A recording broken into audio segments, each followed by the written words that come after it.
इस वक्त की बड़ी खबर रायसेन से आ रही है। आपको बता दें चलें रायसेन के सिलवानी से खबर जो इस वक्त की बड़ी खबर है। आपको बता दें उपाध्यक्ष प्रतिनिधि पर एफआईआर से भड़के जनप्रतिनिधि 6 घंटे तक किया चक्का जाम। रायसेन जिले के सिलवानी में बुधवार को थाने के सामने भाजपा और कांग्रेस पदाधिकारियों सहित जनप्रतिनिधियों ने कार्यकर्ताओं के साथ चक्का जाम किया है और नगर परिषद उपाध्यक्ष प्रतिनिधि पर एफआईआर दर्ज होने से नाराज भाजपा कांग्रेस पदाधिकारी और जनप्रतिनिधि सड़कों पर उतर आए हैं।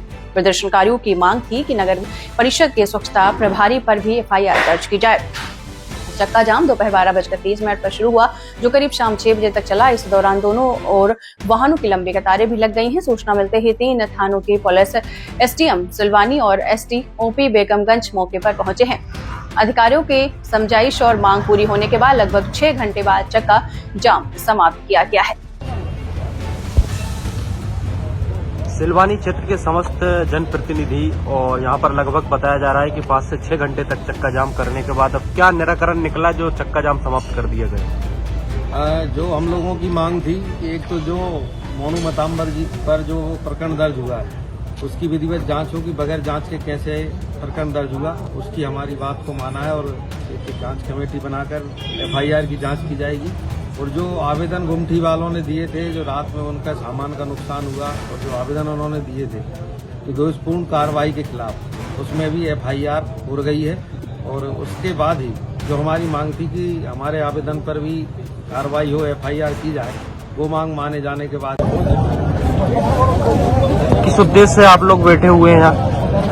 हमारे नगर पंचायत उपाध्यक्ष प्रतिनिधि के ऊपर जो एफआईआर हुई है गलत, उसकी जांच की जाए। हमारे उपाध्यक्ष ने बोला है और आज हमको 12 बजे दोपहर से अभी 6:30 बज गए, तब तक भी हमारी, क्योंकि ये पूरा व्यक्तिगत कोई पार्टी संगठन का काम नहीं है, ये सिलवानी नगर का काम है। यदि एक जनप्रतिनिधि के ऊपर इस प्रकार पब्लिक के हित में, कार्यकर्ता के हित में यदि काम कराने के कोई गलत काम करेगा, उसको रोकने के लिए, गलत का बात करने के लिए यदि कोई बात नहीं की करेंगे तो हमारे ऊपर पब्लिक का भी विश्वास नहीं करेगी, क्योंकि हम पब्लिक के सामने उनके सुख दुख में साथ रहते हैं। और उनके लिए यदि इस प्रकार सभी के ऊपर यदि एफआईआर जनप्रतिनिधियों के ऊपर होने लगी, हमारे अभी पूरे नगर परिषद के अध्यक्ष, पार्षद, पूरे मंडल के, चारों मंडल के कार्यकर्ता इधर सुबह 5-6 घंटे हो गए बैठे हुए, तब भी शासन प्रशासन हमारी नहीं सुन रहा। और हम तो ये कह रहे हैं, जब जांच करने की, जिनने जो मोनू सोनी जी ने जो आवेदन दिया है उसकी भी जांच करने के बाद एफआईआर का बोल रहा है, तो इनके ऊपर एफआईआर हुई, उसकी जांच की क्यों नहीं की गई? उसकी वीडियो भी है, उसमें यदि इनने अव्यवस्था की हो उनसे, इनने कोई उन्हें जमींदार मैडम तो कोई अव्यवस्था की हो तो वीडियो साक्षी है, उसकी जांच की जाए।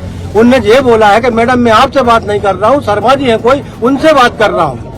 इस प्रकार की यदि घटनाएं होती रहेंगी तो आज कोई जनप्रतिनिधि को 1000 वोट से भी बनता है, कोई 25,000 वोट से भी बनता है। मंत्री विधायक भी जनता के सेवक होते हैं। जनता की सेवा के लिए यदि हम लोग उनके साथ नहीं देंगे तो हम पर विश्वास कौन करेगा? आप लोग सब क्या चाह रहे हैं? क्या हम ये चाह रहे हैं कि जैसे इनके ऊपर एफआईआर हुई है और हमारे जो गुमठी हटाई गई है उनका बिना आदेश, बिना नोटिस, बिना स्वीकृति के उन्होंने हटाई है, उनके ऊपर भी वो उन लोगों की एफआईआर हो और हम धरना प्रदर्शन करें। प्रशासन से ही मांग करते हैं कि समानता का व्यवहार किया जाए। एफआईआर नहीं होती तो फिर क्या करेंगे? हम लोग एफआईआर नहीं होगी, कहीं 5 घंटे बैठे, रात भर बैठे रहेंगे, 2 दिन बैठे रहेंगे, मगर अब नहीं उठेंगे। जैसे कि आपने बताया आप जनप्रतिनिधि हैं और आपकी जो पब्लिक है, जो आप रोडों पर खड़ी हुई है, कुछ लोग कहीं जा रहे थे वो फंस गए, इसको लेकर क्या कहना चाहेंगे आप? पब्लिक जो है, पब्लिक के हम लोग सहयोगी है और हम उनको, जो भी मरीज है या कोई जरूरी काम के लिए जा रहा है, हम उनको निकाल भी रहे, क्योंकि हम उनका भी हित नहीं चाहते। मगर क्या है, इमरजेंसी वाहन जो है उनको छोड़ रहे हैं। हाँ, हम उसको छोड़ रहे हैं, ऐसा नहीं है, क्योंकि कोई मरीज है उसको एम्बुलेंस, अभी 2-3 एम्बुलेंस निकली, उनको छोड़ा।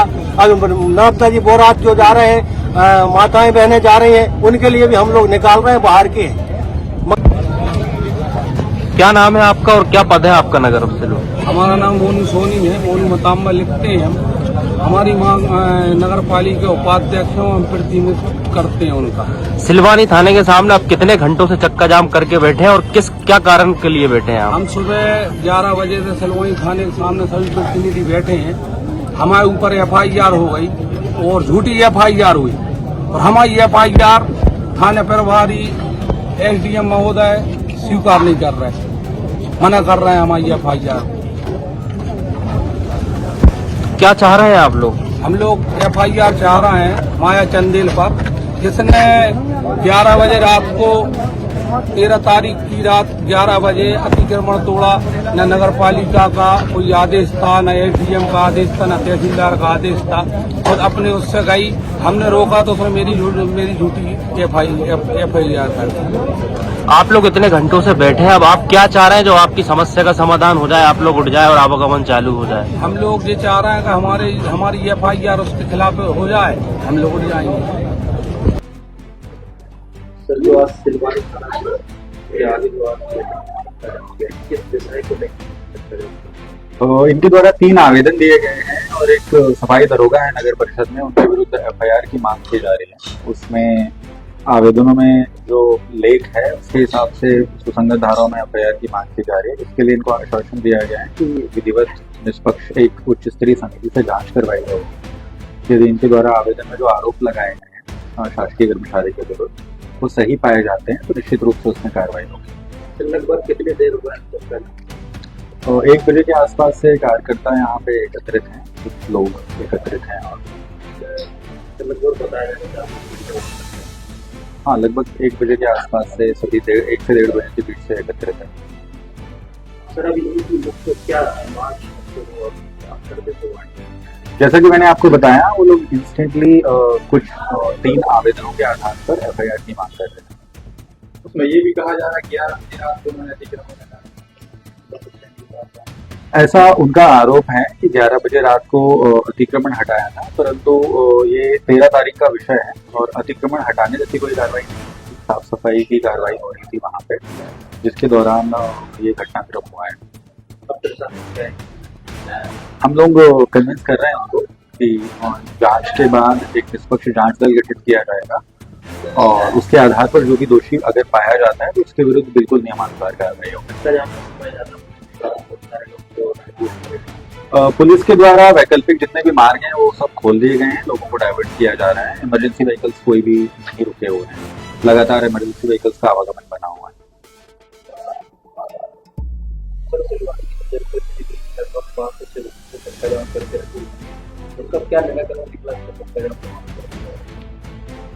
जनप्रतिनिधियों से बातचीत हुई है और वो ये बोल रहे हैं कि एक FIR पंजीबद्ध करना है, तो FIR पंजीबद्ध की जा रही है। उसके बाद जांच के बाद में उसका अंतिम निराकरण है।